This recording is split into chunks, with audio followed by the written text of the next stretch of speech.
What's absolutely amazing, and you said it right, is that we're looked upon as cost centers, we're looked upon as a support center.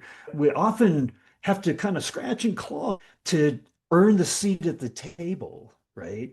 In terms of impacting the bottom line growth and revenue of the business. But you're just talking about it. The contact center is a sales center, right? We're cross-selling, we're upselling, we're keeping people happy, we're keeping them loyal, right?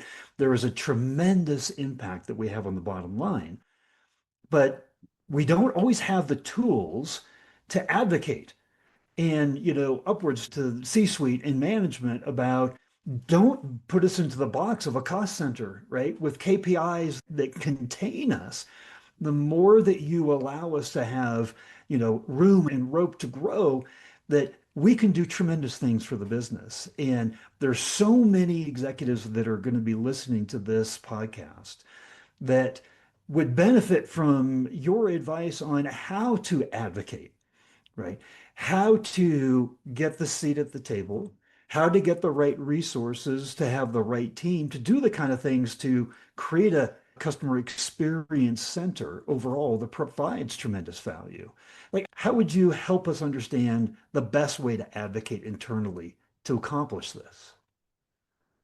It's a very interesting challenge, by the way, because the key challenge is there is a sales stream in the company. And in one side, this might be completely wrongly understood. No, we are not trying to handle that part of the job, neither to maybe work on any new business, at least at this point of a time, but we are trying actually to somehow fill the gap that is existing when reps are calling and then being maybe angry on us even or dissatisfied about something. We simply can offer them something more.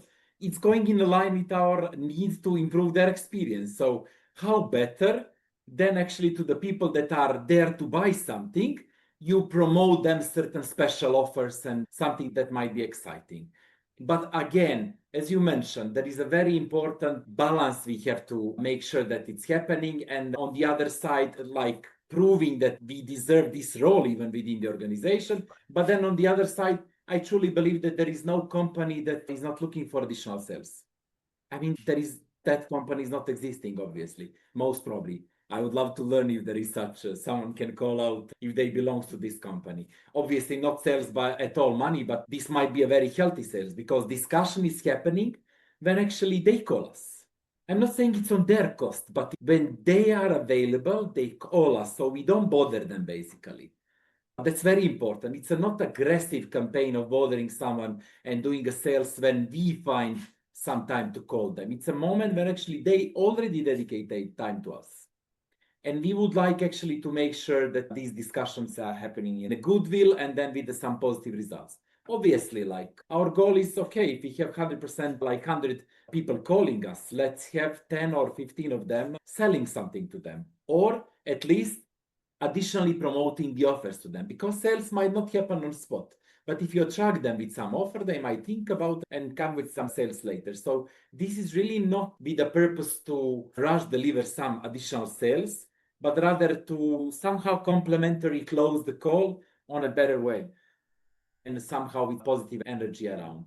And like we were trying in a years to do this. I would say that in only last couple of, not years, but like couple of quarters, we managed to do this properly. So I would say that first of all, why not to try?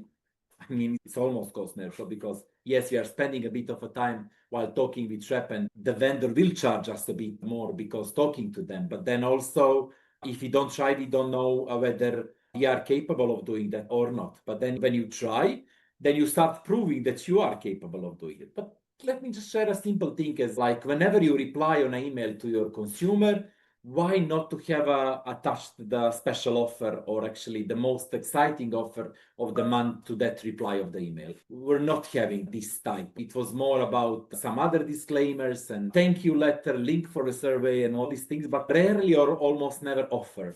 Now in all our replies, you will definitely receive the most attractive offer of the brochure or a campaign or something that might be very meaningful for our reps. And yes, we are tracking 10 to 20%, depending on the market, 10 to 20% of our consumers we are tracking to that. But guess what? Like we start with 1 or 2%, and then we learn by doing. So I mean, how to convince was the challenge, was the issue of not working that. And then when you start working on that, the results are definitely there. I mean, it's about every person at the table who actually then sort it out how this to happen rather than actually saying, okay, this is not successful initiative because, I mean, a lot of companies are in this area. You cannot talk to the bank that they are not offering you additional credit. You cannot talk to some additional services. You cannot talk to the mobile operator that they are also not offering you something. They are bombarding us with additional SMS campaigns, email campaigns, and all these things. So why not use this opportunity, and when you talk to your consumers, also offer them on a very polite and a human way? I do believe in this. And again, Avon is a social selling business, so we do believe in this way of connections and interactions, and it's working. In Avon, it's working. So I challenge everyone else at least to try as an answer of how to convince everyone doing this. You know, it's interesting because what you're talking about here makes so much sense, but it's a mentality shift. Most contact centers don't think of themselves first and foremost as a sales opportunity. But if you start to try and you track and you refine and you show performance, now all of a sudden you have a different language that you can talk to your upper management about, right? To the C-suite. You know, they live in the world of KPIs that travel to revenue, right? That reduce costs and increase revenue. And so if you can perform and you have the data and you can tell the story, then all of a sudden you can start to, in your list of, experience center, value center, why not? You mentioned the word revenue, right? A value center is producing revenue. It's a revenue center. But if we don't think of ourselves that way, then nobody from above is going to ask us for that information, right? It's incumbent upon us to put that story together and tell that Exactly. story. Exactly. And then other point is like, I don't hear any of my peers outside there that companies are not looking for a saving, especially nowadays. Like everyone is looking for every additional euro of saving. But what about actually when you touch zero, you have zero money, correct?